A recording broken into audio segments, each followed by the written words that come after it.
The customers will come in and I go, what do you have today? And you talk them through the whole menu and you say, we've got this grain and we've done this loaf and we fermented this and we've had sprouted this and this is, and they literally just go, I'll just get a loaf of the country. It's a good soft loaf, like a country loaf traditionally was wheat and about 10 to 20% rye.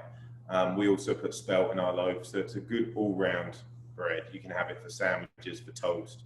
So I think they like it. It's that sort of go-to. It's crusty, it's soft in the middle. Natasha and Ed Tatton are the owners of BReD. That's BReD, the first vegan bakery in the Sea to Sky corridor in Whistler, BC. They moved to Canada from the UK in 2013, mostly to snowboard, and worked in hospitality on the side. Ed was working at fine dining Alta Bistro at the time and started making sourdough there.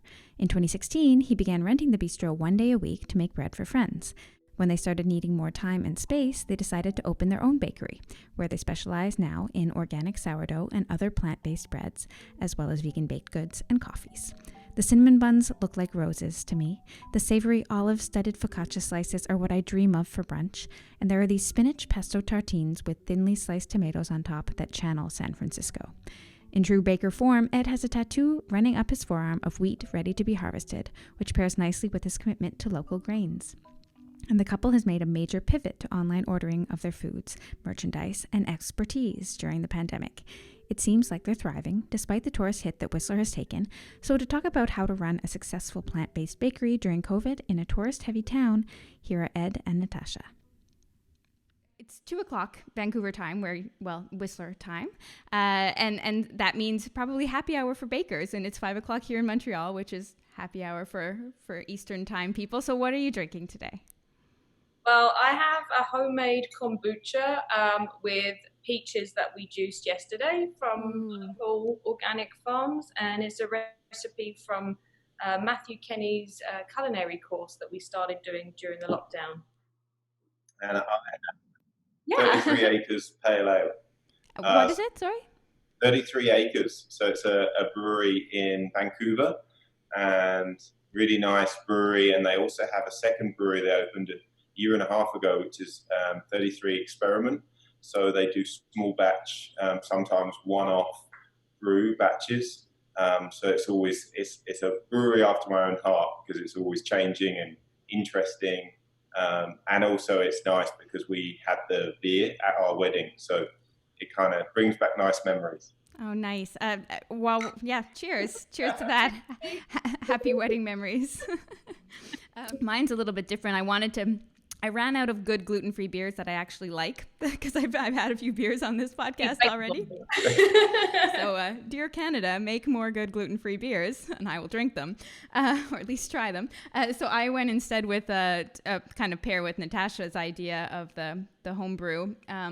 I went with my water kefir that I featured on the last podcast, but it's a slightly drier version. I'm getting better, I think. You can teach me all sorts of things about sourdough and fermentation and mothers, I'm sure. But I threw in a little bit of a local a honey wine, a raspberry honey wine from Quebec for sweetness, and then I soured it up with some lemon because otherwise you're just asking for a headache, I think. But it's a lovely Quebec product. Yeah. But actually, before we get started, then you mentioned the brewery, and I'm curious, do you ever do partnerships with spent grain with them? I have made breads in the past with spent grains and hops and things like that. It's definitely an interest of mine, but I particularly like just letting the grains speak for themselves. So I'm not sort of, even before going vegan and things, I wasn't a massive fan of putting cheeses in breads and things like that. I'd much rather put those sort of things on the bread and just have a really good natural loaf of bread. I think when it was the St. Patrick's Day, we did a special Guinness bread that was very good. That sold very well, because it was like festive. In bakeries, you find that the seasons and the events have a massive impact on what people want to buy. Yeah, Guinness and potato bread. It was heavy, but it was very popular and really tasty. Yeah, actually, so heavy. That's an interesting choice of words for a plant-based bakery where you're not using eggs, which would give you a lot of lift in a lot of your breads. So let's kind of go back to the beginning. You worked in fine dining. It's hard enough to be vegetarian, vegan, whatever dietary restrictions in fine dining, and then you open a bakery. which is known for all the dairy and the butter and the eggs that you can throw into things. So how did you find working in fine dining and then transitioning into a bakery as someone with a vegan, plant-based lifestyle? Yeah, I mean, it definitely didn't happen overnight. It is something that sparked my interest in the culinary sense of how can you replace these things. I'd been a chef in a fine dining Michelin star kitchens for over 20 years using all these products. And when I started to research, using cashews instead of cream and things like this, that they don't coat your mouth. So all you taste is the dairy. You get the creaminess, so you get that velvety texture and consistency, but you also get the other flavors of the vegetables or the herbs or spices that you've used. Right. So that was the first thing that really sparked my interest with a sort of savory sense. When we decided to open a bakery, I was much more, we're going to make sourdough, and that's all we're going to do. And you don't need those items. For sourdough, it's just flour, water, and salt. So you don't need eggs like I've had it before. How do you make bread without eggs? Most bread doesn't. Yeah, exactly. Yeah. But then we quickly, realized, well, actually, people want cookies and they want, sweet items as well. So, and muffins and cakes. And that just, unlocked more of an interest. And sort of, I know how to make a cake with eggs, but how do I do it without eggs? Well, there's egg replacer powders that you mix with milk or flaxseed that you mix with water, and you get the same consistency and the same results that you can get from eggs. You can use aquafaba, which is essentially the liquid from cooking chickpeas. You can reduce that down and you can make meringues that you would never be able to tell the difference between traditional egg sort of meringues and aquafaba. There seems to be a correlation between like omega-based food. So you think an egg has a lot of omega in it, and so when you are using it as a binding agent, it's really effective. But then also seeds like flax and chia, they also are very high in omega oils, and so they tend to have the same binding effects that eggs have. So you can just grind up some flax seeds or some chia seeds, mix it with egg, and then you get this kind of, I'm sorry, mix it with water, make a chia, they call it a chia egg, and then you get this kind of thick paste that's really like a glue, and then you tap it in, and we use it in our gluten-free bread, and it sticks together really well, so you can slice it up and it doesn't fall apart. So it's really interesting how you find the same kind of components in plants that you find in animal-based products. Okay, so that's great for you. And then how much, I mean, yes, that's great for you, but it's great for your customers as well. But I'm wondering, how much do they know? How much are you kind of pushing down their throats? Obviously, I mean, I'm not pushing literally bread down their throats, but yeah, exactly. We purposely didn't write vegan on the front door because we knew it would put off certain people, certain customers straight away, because there are connotations attached with that word. And for us, we were like, it's going to be a plant-based bakery. It's a lot more, it's a bit softer, and everyone eats plants. Everyone generally enjoys fruits and vegetables. And like Tash said, the same chemical, structure of plants you find in animal-based products. Right. So just looking at it in a different way. Right. And it is food-based. Generally, the word plant-based is for food. We wouldn't ever stop someone coming in with a pair of leather shoes or anything like that. That's the veganism for us is more of a lifestyle choice, which of course we would love, more and more. It's a growing community. And we do see people that travel to our bakery because they know that it's a vegan bakery and they can have full menu, the full choice. So that's really nice to see. But at the same point, we welcome everyone. Everyone's welcome, and there's hopefully choices for everyone: gluten-free, nut-free, soy-free. Our mission is just to normalize vegan food. So it doesn't have to be like, oh, that's vegan. Oh, I don't eat vegan food. That's not for me. It's just like, this tastes really good. I really like this. Yeah, it's just a cinnamon bun. Yeah, it's just like, no big deal, really. And we'll purposely we love oat milk because it takes so much less water to produce. We can buy a Canadian oat milk instead of almonds. A pretty, everyone knows they've got a bit of a bad rap. Then you've got nut allergies. So our cinnamon buns that we're known for, and a lot of the cakes, we choose to use oat milk. It's very creamy. We use it in our coffees. We always recommend it to customers. So that's another option instead of using dairy milk. Okay, so there are a lot of people, I imagine, in Whistler that are open to these changes and what they think of as a traditional baked good, and open to really cool sourdough. I mean, the COVID pandemic, everybody was making sourdough, right? That was a thing. But I just have one question about fine dining, because I feel like if you're working in a bistro and you're expected to be tasting all the things that you're cooking, how do you do that if you can't eat the sauces, if you can't try the dishes, if you're making a meat main? Mhm. Yeah, I mean, I would say I was lucky because when I started making the transition and these choices, I had a head chef, Nick from Alta Bistro, who was very understanding and has a very sort of plant-forward menu. He loves foraging mushrooms, has a very good connection with the sort of plant-based movement and the farmers and things like that. So, and he's one of my best friends. You know, it was kind of like he was one of my groomsmen at our wedding. So we do have a very good connection, and he understood. And if I didn't want to try it, I'd get another chef to try it. But when you've cooked for as long as I had, it was a natural instinct that I knew how much, of this and this to balance it and things. So I'm not being arrogant and saying that I'm an amazing chef. Of course, sometimes you get it a bit wrong, but I had the support of my team to taste things and understand that this was my personal choice. And if we're going to put a vegetarian dish on the menu, let's make it vegan so we don't have to remove anything from that dish. It's a complete dish on its own. Right. And when Ed brought the first vegan dessert onto the menu, they saw dessert sales increase massively. So the owner was just really satisfied with that change. And then the servers were really surprised. They were saying to people, do you want the cheesecake? It doesn't have cheese in it. It's made with cashew. But it's incredible. It tastes like cheese. I can't believe it. And so it was exciting and it was interesting for people to try these things. It was a few years ago. A cashew cheesecake's pretty standard fare now. I think everyone's tried one, or I'd be surprised if they haven't. But at the time when he was working at Alta Bistro, it was very innovative and fresh for people. Yeah, especially when you have so many international guests coming, I imagine that would be a really big deal. So I want to talk a million things about sourdough because I find fermentation really fascinating. So actually, first I wanted to know, Natasha, do you bake? Because that will change some of the questions maybe a little bit. Yeah, I do bake some things at home.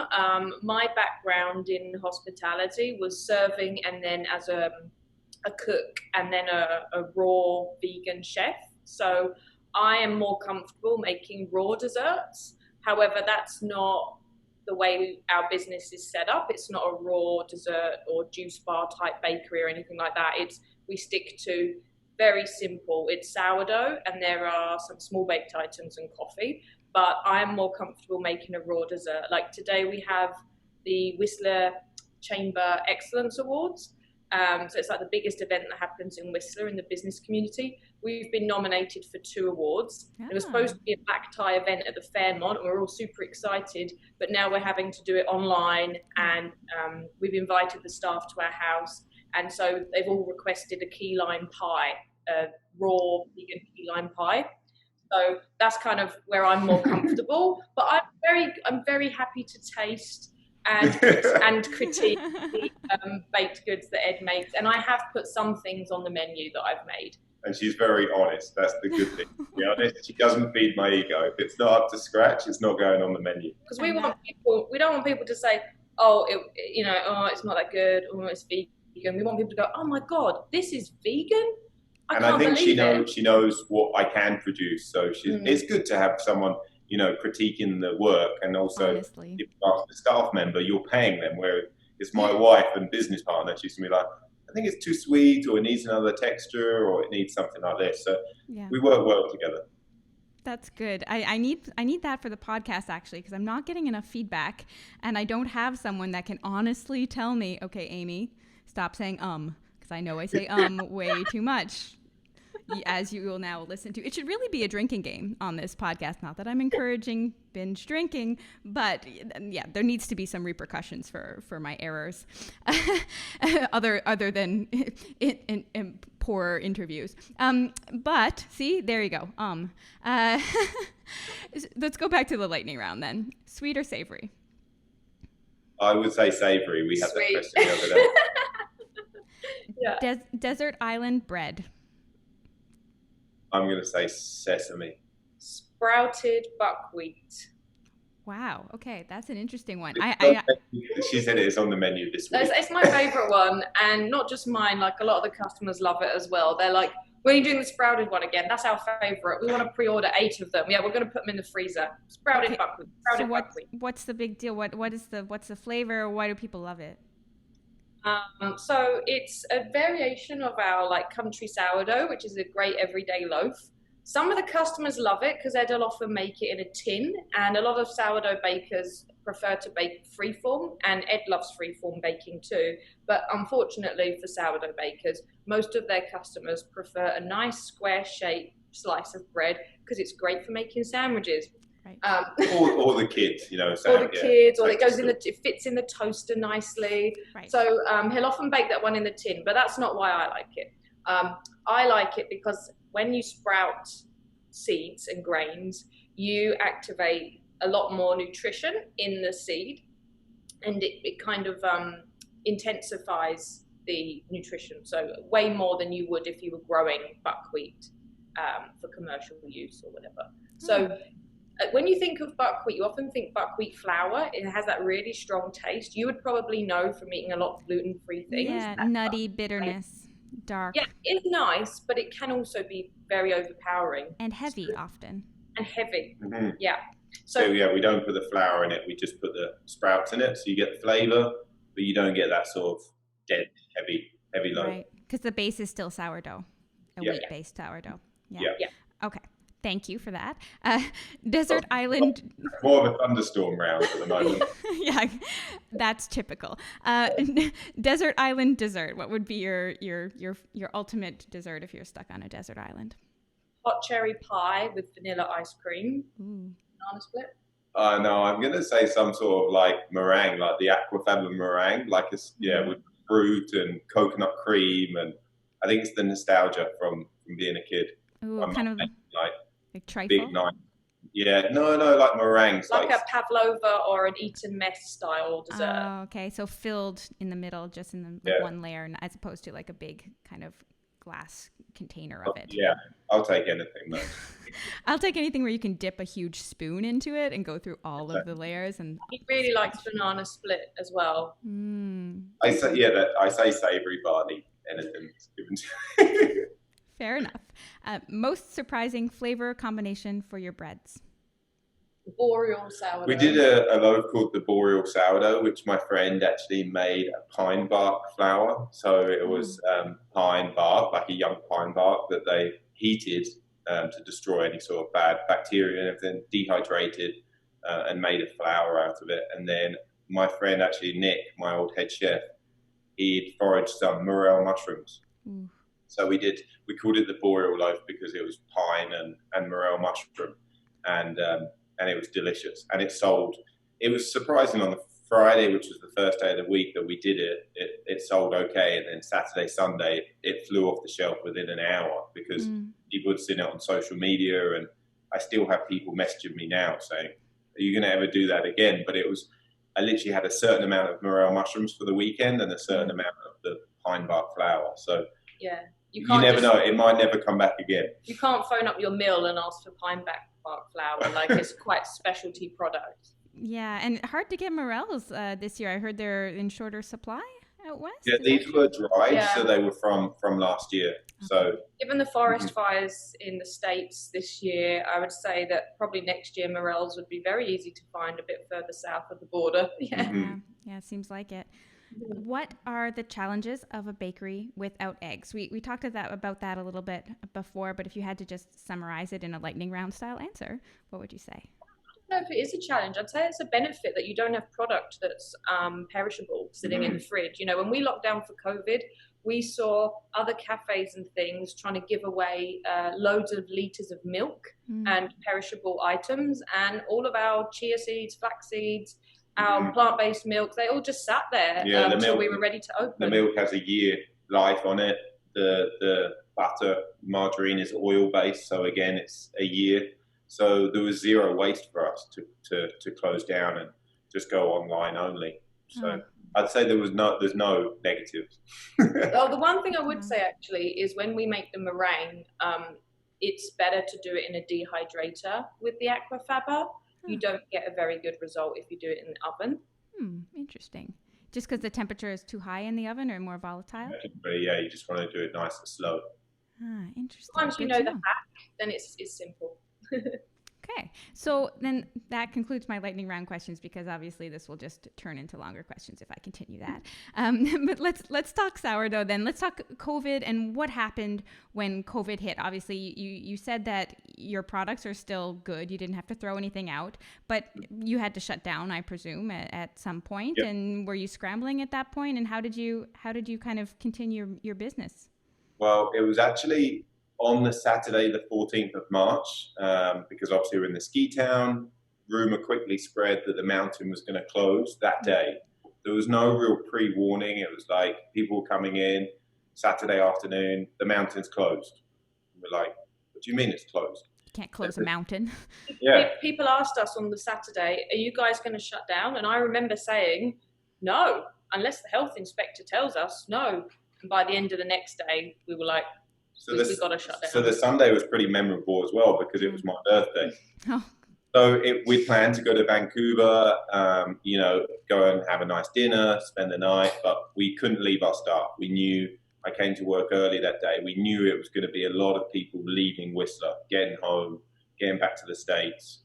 And then I went to the store about 6:30 a.m. and they said Starbucks, which is very close to us, they were closed for the day. They weren't even opening. So they said, you guys are going to be really busy. Yeah. Because obviously we share customers with Starbucks, they're a massive company. So we knew we would get all of their traffic. So I was relieved that I was there and that we were supporting our team. Yeah. And it was a crazy day. We were like, we don't really want to be open. Let's do this as safe as we can. We normally have everything on display. We've bagged everything up, minimal contact. We sold out by 2 p.m. We were supposed to be open till 5 and we closed the door. But it was the morning rush anyway. Like I said, people were leaving town. We sort of spoke during the day what we were going to do. Well, the customers looked at us and they said, are we still going to be able to get bread? And I said, yeah, we'll find a way. So then it was literally like, well, we had a website set up and there's an option to add a shop that we'd never used. And it was just like, okay, now we have to figure out how to set up a shop and an online ordering system. So within 24 hours, we'd set up the shop. And at first I was setting appointments with people by emails, all manually. And then I had to get on the phone to like Silicon Valley and find people that could figure out like booking apps, like customer relations management, like all this stuff I'd never even heard of, CRM and all these phrases. And I found this person, they were incredible. They helped me for free. They said, oh my God, I just want to help you because businesses like you are being hit. And they helped me set up a system where it was all automated. The customer could come in and they could order on the website. They could book a scheduled pickup time. We let people have 5-minute pickup windows, and then we would make the bread. And on Saturday, we would start at 9 a.m., people picking up every 5 minutes till 7 p.m. Break. The customers would come at 9. I would start at 4. Of course, everything had to be baked ahead of time. But we had a table at the front of the shop, so no one was allowed in. And each customer that came, like Tash said, they had a 5-minute window. So there was no other, customers around them. We weren't near them, so there was lots of space. And I think it gave our customers the confidence and the security that they knew that they could come in and safely pick up their pre-order. And it was so well received. Everyone was respectful and supportive, and it really made us feel even more part of the community. Like we just missed our 1 year It was birthday. a week before our first birthday. And we'd already seen like amazing support during that first year, but it really sort of like cemented how much they sort of appreciate us and how much we appreciate them. Right. So that was really nice, and we actually ran it that way for about 3.5 months. And now where are you at? Because you have your store is expanding. It seems you've got merchandise from local businesses. You've got kimchi. You've got cookbooks.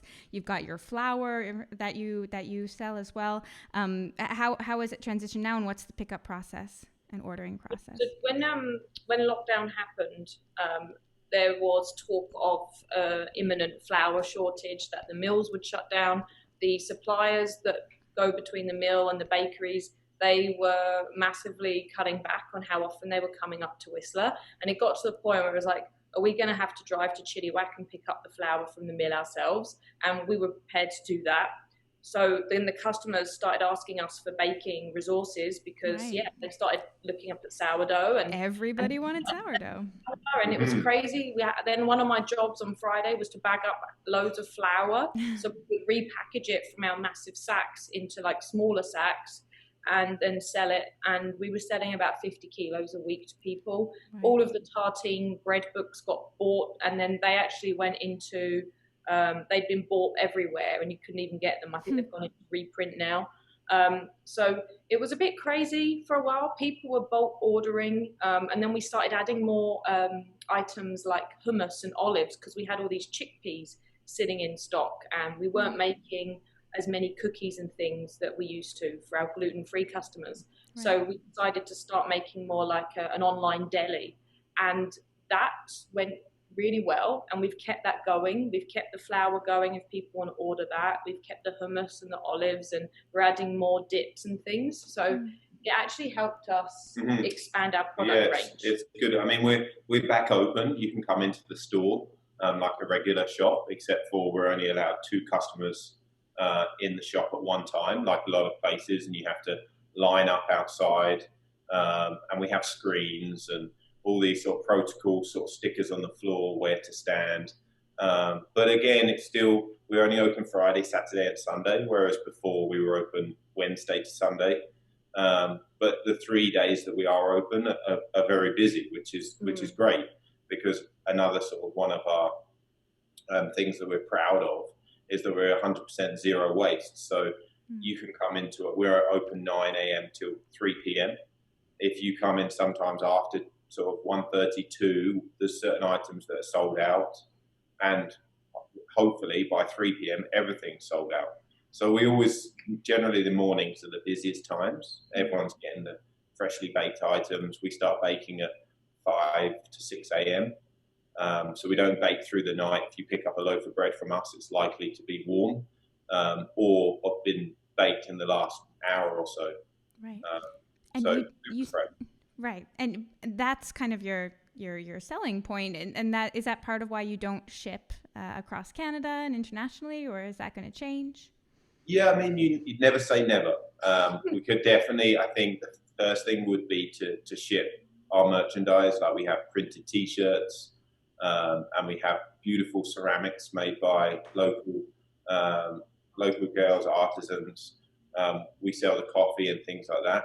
I think when you're like our cookbooks are fairly priced against sort of Amazon and people like that. But I think for ease, a lot of people would just use these bigger companies. But definitely as a starting point, it would be good to send T-shirts and merchandise, and then potentially look at the bread if it was, just to Vancouver or somewhere like that. But really, we try and encourage people to come to the shop for the full experience. Right. Well, I think what's really cool is that in your shop you sell consults, and I know you're really active on Instagram. So that seems like a cool pivot.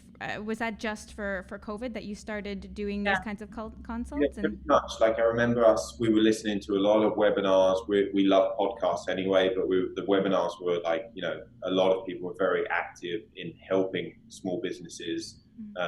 The chamber here in Whistler, and I remember we watched one, and it was like as many, up to 7 streams you should be looking at for income. So be it sort of helping people through consultation or cookery classes, or how many different ways can you sort of keep cash coming into your business. But there were so many people reaching out during COVID because they had all this time and they'd started making sourdough and it wasn't going very well, or they were already making sourdough but as a home baker, and then through COVID they had this like realization of, I should open a bakery. I don't know how to do that. This guy Ed, he knows how to do that. So then he was getting all these questions, and it kind of got to the point where it was like, your time is money, and it was kind of like, if you want us to give all this knowledge and experience that we've accumulated, like, maybe you could, pay for our time, because that is the right thing to do. So, and also, how are you going to make bread if you are constantly answering questions on Instagram? Yeah, exactly. So, when you're talking like 50 plus messages a day, oh my gosh, it's a lot. And if it's just, what temperature do you bake at? Of course, like the odd question, I try and answer as many people, and I like to have a connection with, followers, fellow bakers, things like that. But when someone's asking you, like it's a full, 2 or 3 paragraphs worth of questions, that would be the point that we would say, we're happy to help you. Here's a link to our consultation. And then we share all our resources. So people want recipes for our cinnamon buns or things like this, It was mainly people interested in the business side of like running a sustainable business or like opening a bakery. So it's quite involved, and it was very case by case, like people had a slightly different need. So I think that it was really good value for money, what we gave people. And it was interesting, the reach of where people were contacting us from. Like there was a baker in St. Lucia that was really struggling to make baked goods and really wanted some help with making cinnamon buns. So we were able to help him, and that was really nice to sort of follow his journey. But I think with the consultation, that was for those people, but doing the Instagram Q&As live was a way of giving some information for free, cover like a lot more people in one go. And you have those archives so people can still check it out on your Instagram, I imagine? I'm just going to check on an apple puree.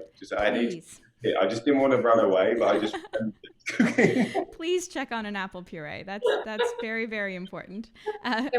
While he's gone, tell us about his tattoo. The tattoo was a crazy idea of his to get all these different grains that he loves. It wasn't long enough, Ed. She can't. We're not going to get any secrets when you're there. I don't know. I kind of told her that I was going to get it done. She was quite, I don't know. It's your body. I was a bit concerned because he found this very incredible artist, Nomi Chi, a Japanese Jewish tattoo artist in Vancouver. But the tattoos he showed me that she did had like aliens with 3 breasts and things like this. And he said, she's incredible. I want her to do this tattoo. And I kind of, okay. She's like it's very fine work. I've seen her do a few sort of birds and things like that. And I just thought, I think that's all that style would go. I wanted, and when I went to the tattoo shop, it was like this sort of big. And I said, I think we could do like double the size. And her eyes lit up. I think that's what any tattoo artist wants to hear. Like, let's go big. Yeah. So yeah, it was good. And you just have the one? Are you going to have another? Yeah, so just the one. So it kind of goes around like my forearm. So it's like oats, and you can't really see it too well. But for anybody who's listening to the audio version of this, there's also a video version. So if you want to see Ed's tattoo, he's trying to show his forearm there. Twisting my arm around. Yeah. Like, what's he doing? Yeah. So who knows in the future? I think when we spoke before, we might have a gluten-free version of it on the other arm. I think there are oats on there, though, aren't there? What are the grains that you've got, Ed? So I've got einkorn, which is similar to spelt, which is one of the ancient grains, the 5 ancient grains. Spelt, rye, and then also one that I sort of added later on, well, during the tattoo, but sort of to the design, was red fife, which is a Canadian grain that was bought here, so it's a relatively new grain. It's a hard wheat, right? Hard wheat, exactly. Yeah, so full of flavour. So you generally have red wheat and white wheat. White wheat are the stronger ones that give the lift and the rise in the bread, and then the red wheats are sort of what you get in a whole wheat blend, which is a lot of flavour, not as much strength, but loads and loads of flavour and beautiful colour. You obviously know so much about different kinds of wheats and grains. What kind of flours do you use, and where do you get them, and how do you mill them? So the whole grains we generally buy from Fieldstone Organics, which is about 5 hours away from Whistler, but still in BC. And then we use Anita's organic mill in Chilliwack, which is 200 kilometers from us in Whistler, just outside of Vancouver, which is one of the biggest organic mills in Canada. And they're, specialists in milling grains, whole grains. It's all 100% organic. So we buy sort of various different wheats, whole rye, whole spelt, And then the whole grains that we use are sort of triticale, which is a hybrid between wheat and rye, einkorn, emmer. The list goes on. I'm sort of like open to anything they've got, but they're the sort of ones we use on a day-to-day basis. I saw a nice picture of a mill that you have in the bakery there. You do a little bit of milling yourselves? Yeah, so we do use red spring wheat. Like I said, red spring or red wheat's good for flavour. So we put 50% of that into our cinnamon buns. And we use it for the cookies. We use it for some special loaves. If I'm just doing 15 to 20 breads of a special loaf, I'll use it for that. But unfortunately, it's too small to do all of our breads. Okay. That would be something we would look at in the future. A lot of other bakers, friends of mine, do try and mill sort of 50% upwards of their grain. But it's a lot of time. And again, it's a very specialist job to do that. Yeah. Can you just give us a little bit of a tour of the kitchen there? Can you angle the camera and show us your mixer? So this is our retail section. You can see behind us. We're obviously closed today. And then if you keep spinning around, you can see the oven in the back there and the mixer, the coffee machine just here. So we sell beautiful espresso coffee. We use a roaster in Vancouver called Elysian Coffee Roasters. You can see all the bread baskets on the racks here. We generally make between 100 to 150 loaves a day.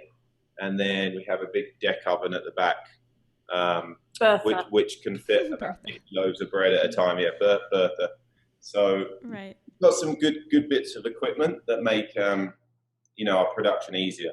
But it wasn't ever straight to that. Like you said, I sort of rented a kitchen space and worked my way up. I started at making 10 loaves in restaurants, started a small Facebook business making 20, 30 loaves, then 50 loaves, then 100, and tested the market to see what was Whistler like. If people ever ask, that's one of the questions, like how do you get started? Definitely test the product first. We didn't sort of go from nothing, to this. There was a journey. Yeah. And we invested a lot of our personal finances in it, which then shows lenders, if they believe in it that much that they're willing to sell their house and put everything on the line, then it's obviously a good product. Right. And everybody who has a business at this moment has a lot of hiccups in that business plan. I'm sure that changed a lot with COVID. And I think you were quite fortunate to be selling bread at a time when everybody wanted bread. What were your best sellers in this period? The country sourdough is by far the most popular bread, and it can drive us a bit mad sometimes because the customers will come in and go, "What do you have today?" And you talk them through the whole menu, and you say, "We've got this grain, and we've done this loaf, and we fermented this, and we've had sprouted this, and this is," and they literally just go, "I'll just get a loaf of the country." So that remains like the customer's favorite. Like people just like what they know. It's a good soft loaf, like a country loaf traditionally was wheat and about 10 to 20% rye. We also put spelt in our loaf, so it's a good all-round bread. You can have it for sandwiches, for toast.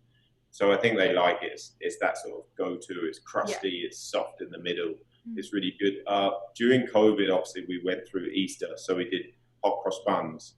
And we almost joked, like they sold out within the hour, the quantity. Like I couldn't make enough. You can never make enough hot cross buns. Because it was just the two of us during COVID. Like I have a baker's assistant called Flynn, an amazing guy, Aussie lad, that's now got permanent residency. So I hope that he stays with us for years to come. And we had another baker before. But obviously because of the restrictions and for safety, Natasha and I, obviously we're married, we just kept it the two of us. So there's only so much, even with Tash helping me, bagging up flour and, portioning olives, doing dishes. There's only so much that we could do. And only so many hours in the day, like our pickup, because it was every 5 minutes, the window, we were doing 10 hours of pickups. And then we thought, should we do another day? But we were working 5 days, getting ready, all the admin and preparing. We make everything in-house. So We're starting to get really well known for our 100% rye breads as well, more of a German or Scandinavian style bread. It's really hard to find a loaf anywhere else that is 100% rye. A lot of bakers will mix blends and call them rye breads, but often they're not 100%. So it's a nice option for people that are wheat free.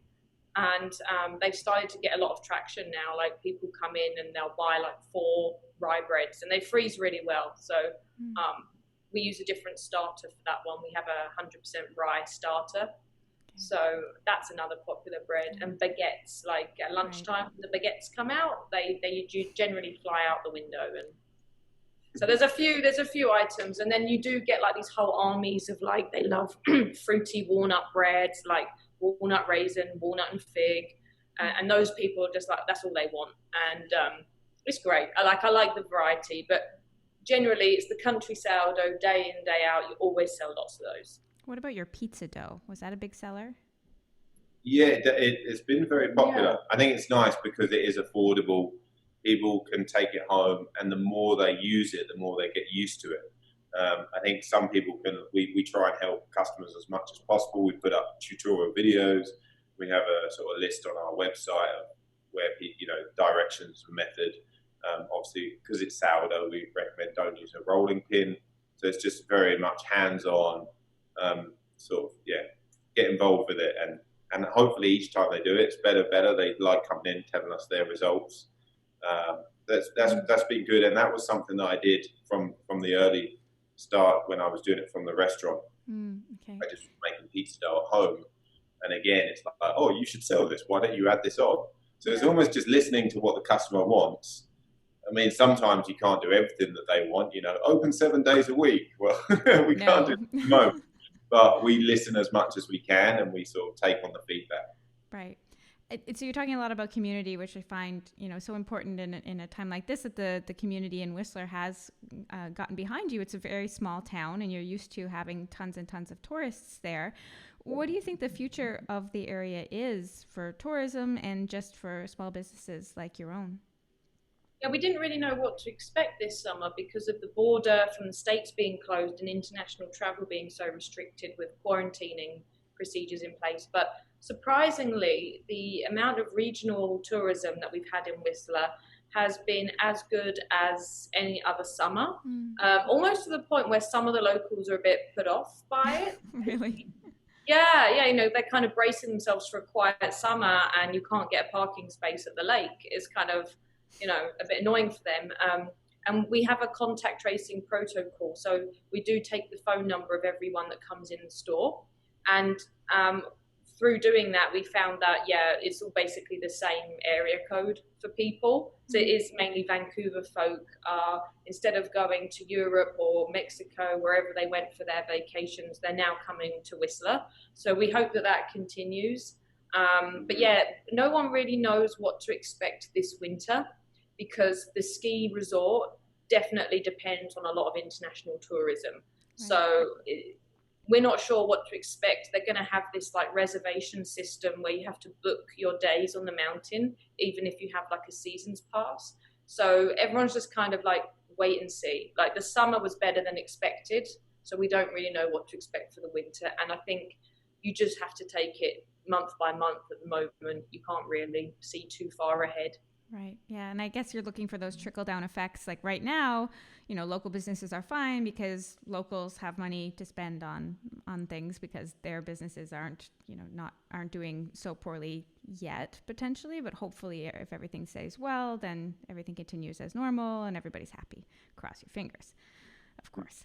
It might have benefited as well because there were some other bakers at farmers markets, and because of restrictions, they haven't had as many vendors, so there hasn't been a farmers market baker. One of the other bakers in town has pretty much shut down, so we might have picked up other people's customers as well. And naturally, like word of mouth again is so powerful in this area that I think a lot of people have sort of said, just come up in conversation. Have you been to BReD? Oh, you should definitely, check it out, sort of thing. So I think now we've sort of proved ourselves for a sort of year and a half. More and more, we're getting new customers all the time. Yeah. Right.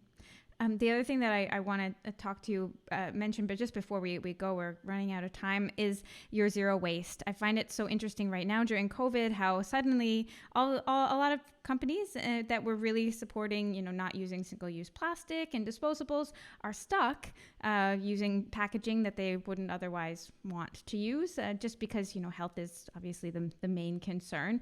How do you feel that kind of the environment in general and your local community and local businesses are dealing with this kind of a conflict?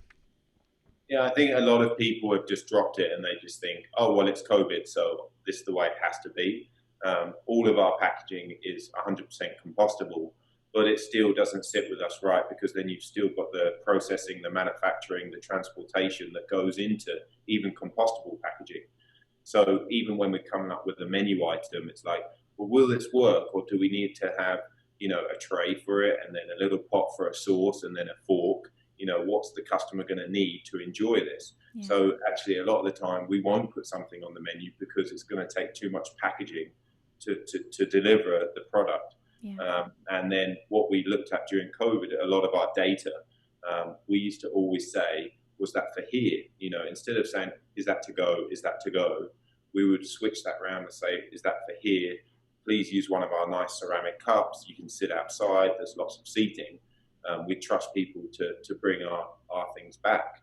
But what we noticed was actually that only 10% of our customers were bringing their own reusable cup, which on a good day. On a good day, which is very low. So now what we've done, we're working with a charity called Trees for the Future. And for every coffee that's bought in our establishment, we plant a tree in sub-Saharan Africa.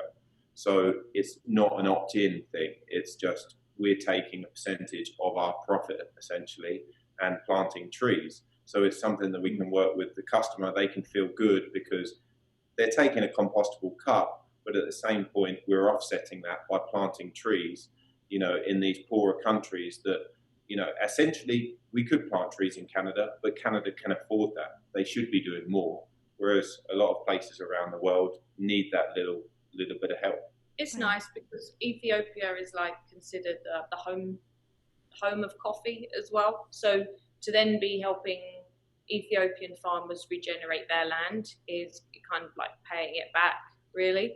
And it has a social aspect to it, as well as an environmental sort of offset to the waste that we're creating that way. Yeah. So we're always working on these things. There's definitely challenges when it comes to sourcing ingredients and packaging, and that's one of the reasons as well that we hesitate to want to ship bread and stuff all over the place, because the average supermarket item travels 2,500 kilometers to reach us. And at BReD, we source our grain just over 200 kilometers away. So that's a tenth of that normal distance. And then most of our customers, especially now, they live within about a 7-kilometer radius, or they come up from Vancouver at the weekend. So we're so proud of this environmental footprint that we've reduced. Then to start shipping stuff all over the country doesn't really make a whole lot of sense to us. How we try not to focus on other businesses and just sort of concentrate on what we can do, right. And hopefully set an example for other businesses in Whistler. Not trying to judge other businesses, but yeah. How hard did you have to think about your sourcing of coffee and things like balsamic vinegar? Those are obviously coming from further away and have a larger footprint. But what was your thought process there? So with coffee, we look for certain things like direct trade is important to us, so that the grower isn't being ripped off. Organic, but what you find is a lot of the coffee growing regions, they're a bit lower on the economic scale, and so they don't always have the money to afford an organic certification. But we've had coffees that the same family has grown this coffee bean for over 100 years, and they're still growing it at a high altitude, buying Arabica beans that promotes biodiversity, because you need crop covers, so you need other trees growing around the coffee to protect it from sun, rather than Robusta, that's a monocrop that needs full sun, so you get these crops in fields where nothing else is growing. So looking at the type of beans that you're buying, trying to source them directly, you can make a lot of headway there. And of course, like getting a roaster that's local to you rather than it roasted in another country and shipped over. Yeah. So that there are ways you can help, and that's just doing the best you can, really. Yeah. Things like olives and balsamic vinegar, those are just essentials for what you want to create? Olives we just tend to use in the winter when we can't get seasonal produce as easily. And also we found, there's certain things it's unavoidable, like spices and things like that. We've just moved to an amazing company called Wild Tusker for our cinnamon. It's from Sri Lanka, but again, they put a portion of their sales into elephant sanctuaries. So like Tash said, it's buying these products, but looking at what's the best company that you can work with or buy from. So supporting them so they just grow. So instead of just being like, I'm just going to buy the cinnamon, where's it from? Is it organic? What does the company stand for? And the same with like olives, the same with coffee, the same with chocolate, all these things that we are lucky enough to have. But then at the same point in the summer, we support our local farms. So we'd only buy tomatoes in the summer when they're in season. You wouldn't find a tomato on our menu, in February. We use potatoes and carrots that have been grown locally but are able to store through the winter. So we try and take that ethos that I learned in these fine dining restaurants of seasonal cookery and bring that to the bakery as well. So it's not a traditional bakery where, we try not to use strawberries and raspberries, for example, in the middle of the winter. And we've never made a banana bread yet. We all agree that banana bread is delicious. I don't dispute that. Everyone loves banana bread, but up there with sourdough. Yep. So in the future, we're hoping that somebody's going to build a biodome and recreate a tropical climate. And wouldn't that be amazing to have Whistler banana bread? But until that happens, we're going to stick with our zucchini cake, our carrot cake, and have some other items that are a little bit more... Or we'll buy them if they're organic, fair trade, and maybe going brown. And that's the thing, food wastage, like you said. What's the point? We don't need to buy perfect bananas. So we could buy the ones from the supermarket that are just going to get thrown away because they don't look nice, but actually they taste amazing. That's exactly what you want for banana bread. You want the mushy ones. Yeah. Yes. It's just being a bit conscious and thinking about every purchase that we do. Yeah. Yeah, that makes sense. So just to end, I want to say thank you to you guys and ask you what's the best way for people to get in touch? Is it Instagram? Is it Facebook? And since you don't sell your items, what can you offer? Yeah, if they want to follow, if they're interested in sourdough and food photography and things like that, definitely the Instagram is good. It's eds_bread. So EDS_BRED.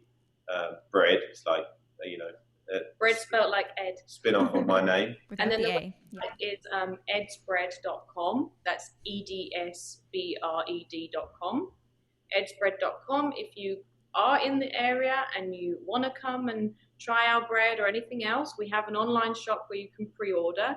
And if you use the discount code Happy Hour, one word, Happy Hour, your listeners can get 15% off as well. So that's just something. So that's the discount code Happy Hour at edsbread.com. That's our first podcast discount code. I'm very happy to be part of it. Thanks, guys. No problem. And that doesn't run out as well. So if you're listening to this podcast in the future, in 6 months' time, it's still totally valid. Yeah. Wonderful. Well, thank you so much for joining me today. And if people aren't watching the video version, we actually do have a happy hour drink on this. So I'll cheers you once again before we have a happy hour drink. Cheers, Amy. Cheers. Thank you. Thanks for listening to the Sanka Set podcast. I'm your host, Amy Watson.